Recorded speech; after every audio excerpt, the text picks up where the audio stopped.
6 kali kena kutukan runner-up, mampukah Timnas Indonesia pecah telur di Piala AFF 2022? Timnas Indonesia datang ke Piala AFF 2022 dengan tantangan besar. Mampukah tim besutan Sintayong mengakhiri kutukan sebagai runner-up kali ini? Seperti diketahui, sebentar lagi fans Timnas Indonesia akan menyaksikan tim kesayangannya beraksi di Piala AFF 2022. Ajang ini akan bergulir pada 23 Desember 2023 hingga 16 Januari 2023 mendatang.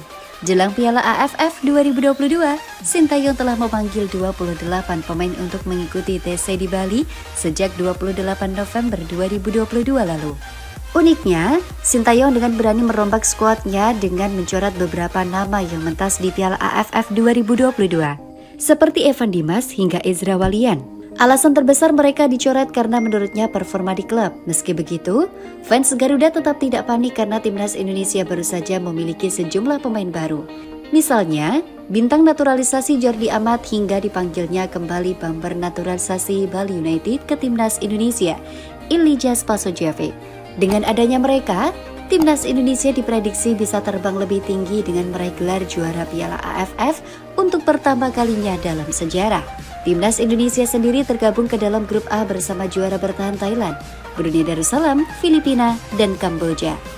Sebelum membahas peluang Timnas Indonesia menang trofi Piala AFF 2022, Indosport akan menengok kembali keutamaan Timnas Indonesia yang selalu menghantui Timnas Indonesia di turnamen ini.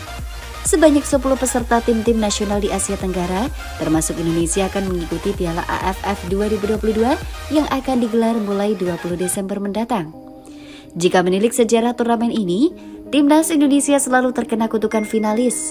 Timnas Garuda tercatat 6 kali lolos ke final Piala AFF sejak turnamen ini diselenggarakan pada 1996. Pada edisi terakhir atau Piala AFF 2020 yang berlangsung di Singapura, Timnas Indonesia kembali gagal meraih gelar juara. Saat itu tim besutan Sintayong tersebut harus takluk dari juara 5 kali turnamen, Thailand, dalam 2 leg pada final dengan skor agregat 2-6. Setelah tumbang 4-0 di leg pertama, Timnas Indonesia hanya mampu menahan seri Thailand 2-2 dalam final kedua yang berlangsung pada 1 Januari 2022 lalu.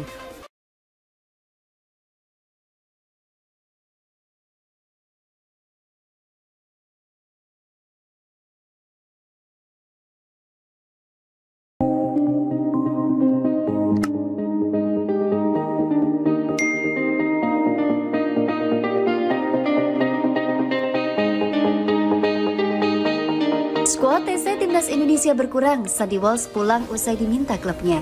Pemain Timnas Indonesia, Sandy Walsh pulang ke klubnya, Kaveh Misselin, sehingga skuad Garuda di TC kali ini berkurang menjadi 26 pemain.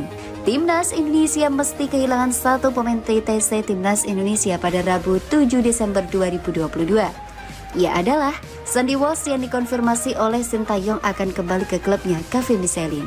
Kaveh Misselin sendiri memang masih ada laga di Liga Belgia selama Piala AFF 2022 bergelar, yakni melawan Karsel Brugge dan Zulte Waregem.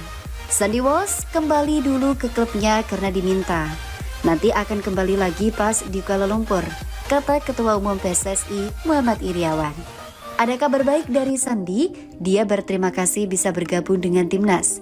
Dia adaptasi cepat, menurut Sandy, Timnas kita cukup baik dan membaik. Tambahnya, informasi ini juga dibenarkan oleh Sintayong. Sintayong juga yakin tidak ada masalah selama Sandy Walsh absen.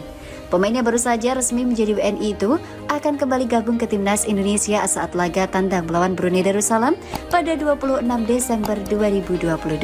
Ia akan langsung bergabung ke Malaysia karena Brunei akan berkandang di Kuala Lumpur Stadium. Saya sama sekali tidak khawatir masalah Sandy Walsh balik ke klub, kata Sintayong. Bakal bergabung juga dengan kita saat di Malaysia nanti, tambahnya.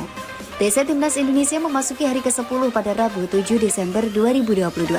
Aspek fisik masih jadi fokus utama Sintayong selama TC. Ia pun mengucapkan terima kasih untuk kerja keras pemain selama TC ini. Selama seminggu ini emang latihan intensitas tinggi. Coach Sin sebagai pelatih kepala mengucapkan terima kasih kepada pemain.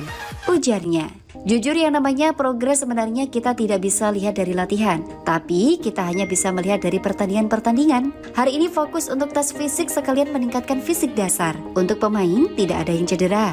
Tambahnya, Pelatih asal Korea Selatan itu juga berterima kasih kepada Ketum PSSI yang sudah hadir menyambangi latihan timnas Indonesia. Jadi dengan adanya tragedi Kanjuruhan memang PSSI dalam kesulitan. Tetapi dengan Pak Ketum hadir latihan pagi dan sore, kata Sintayong, dengan begitu Pak Ketum memberi dukungan dan membantu apa yang kurang dalam timnas. Semua didukung Pak Ketum, jadi itu yang dibicarakan dengan Pak Ketum tadi. Tambahnya.